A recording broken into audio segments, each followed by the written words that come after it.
When we look here in our modern society and a pandemic time that we're in, a lot of people are getting some extra help, and that means they may be looking for better mental health. They want to visit with a therapist, a counselor, someone who can give them the ability to bare their soul a little bit and maybe deal a little better day to day with the stressors that we all have. But, on occasion, things won't go right between a therapist or a counselor. It's not the right fit. It's not the right mix. How do you know when that's the case? Do you just know, or does it take a little bit of time? Let's talk to the good doctor about that today. Dr. John Braccio, Ph.D., with Regional Psychological Services in East Lansing, drjohnb.com. The podcasts are always there. Good morning, sir. Well, good morning to you, Dave. And one of the things that's amazed me over the decades that I've done therapy is how often people will continue in therapy, even if they're not comfortable with the therapist, aren't satisfied with the direction of the therapy, or feel there's no progress. And I think when that occurs, the person may assume they have the problem, they're resistant to therapy, and often it just means there's really a need for a change. There's a need to really move on, because therapy is very personal, and we have to remember that therapists are human beings who have their own life history, and that when you get to this point, you have to have an honest talk with a therapist and just say, look, things just don't seem to be going the right way. I feel we're kind of going a different direction. I just think we're kind of stuck here in the middle of nowhere. We seem to have different ideas on what interventions would be at this time or what outcomes are.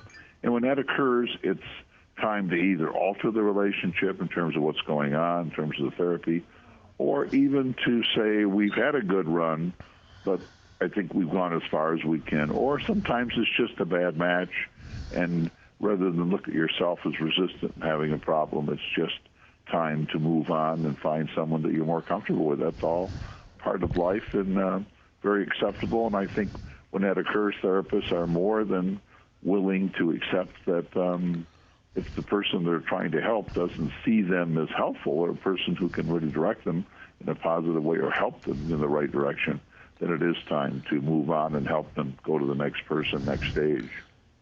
If a client were to say, Doctor, I just don't feel like I'm making progress, and I don't think we have the kind of connection that's going to help me long term, it isn't like you're going to take that personally. You may have already come to that conclusion yourself and are trying to find the right way to present that maybe to the other party. It can be a mutual type thing too, couldn't it?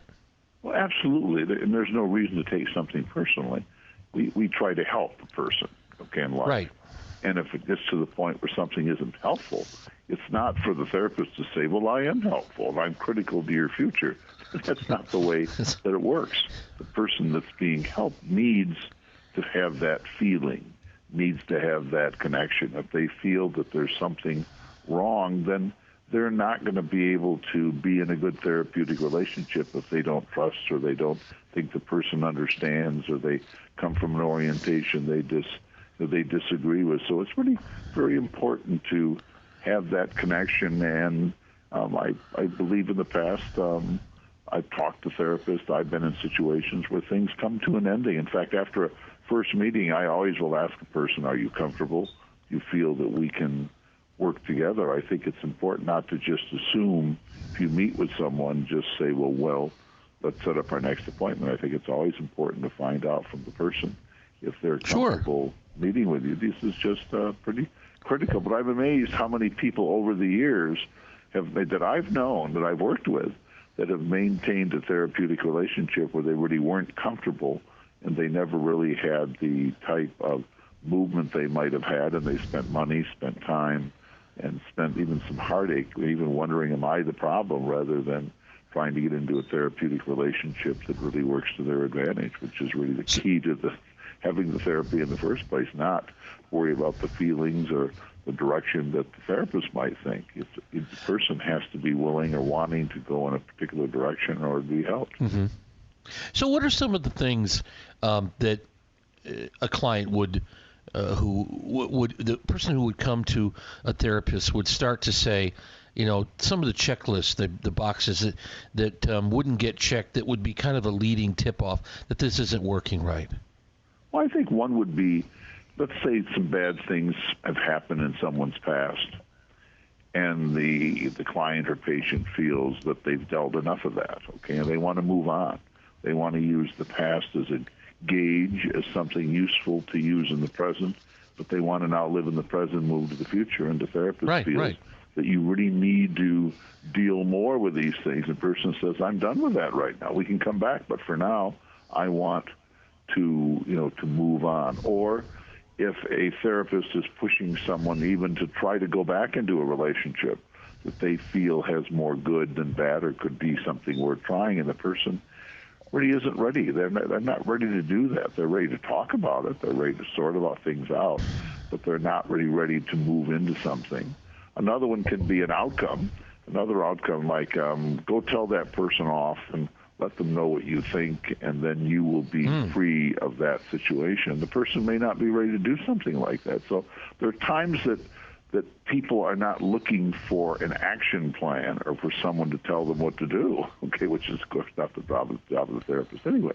It's to help a person get around to making a decision, their own decisions. If they ask you a specific question, there's nothing wrong with trying to give a specific answer.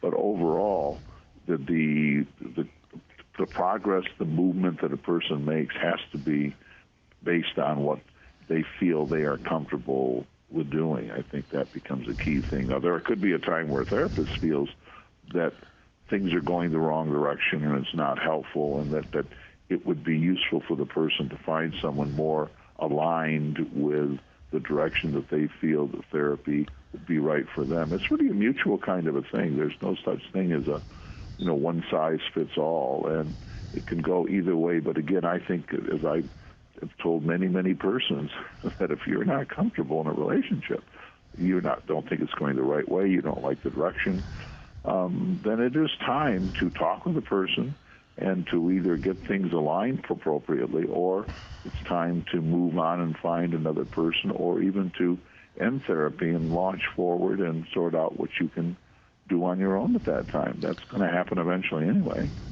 It's a great, but I like the way you said that. I mean, because it's some of the same advice you give clients about relationships on the outside. It's time, this is not going well. You need to not continue that. And here's the reason: that you could be looking inward and saying, between yourself and the therapist, you need to use some of the same or similar benchmarks as well. That seems just common sense, doesn't it? Well, it really does, Dave. And there are people that are doing destructive things. I mean, there are people that may be using substances that they ought not to be doing. They're taking risky type relationships.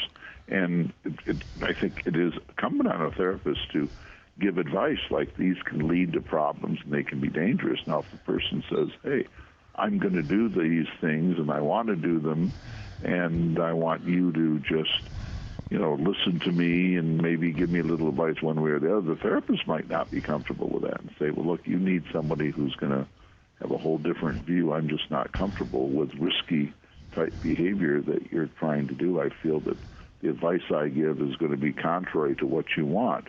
So there can be so many possibilities on where a relationship can go wrong. On the other hand, there's a kaleidoscope of opportunities that people can work together, because most people can work together. I'm not trying to turn this into a negativity, but I'm just saying, if you're spending money, you're spending time, you're spending your heart, your experiences, you want to be doing that in a collegial kind of an alliance where you're really comfortable that person understands. That's very, very critical to having success.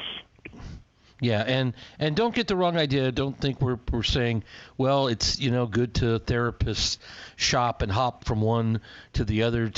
That's probably not something advisable. But when you have something that's comfortable, you want to maintain it. If it's helping you, it's good. If it's not helping you, it's time to start thinking about moving on. And again, it's not going to be taken personally with the therapist either. At least it shouldn't be, and in most cases it would not. Dr. John Braccio, drjohnb.com. Don't forget that, drjohnb.com. letterb.com. That's the podcast website. There's a lot on there, a lot of media there for you to peruse and go through and maybe jumpstart some ideas of your own for discussing help with a professional like him. Regional Psychological Services in East Lansing. Always good to talk to you, sir. Take care and stay safe, all right? Yeah. All right, absolutely. Stay safe. Have a good day. Bye-bye. You too. We're back shortly on the Morning Wake Up. Don't go away. 1320 WILS.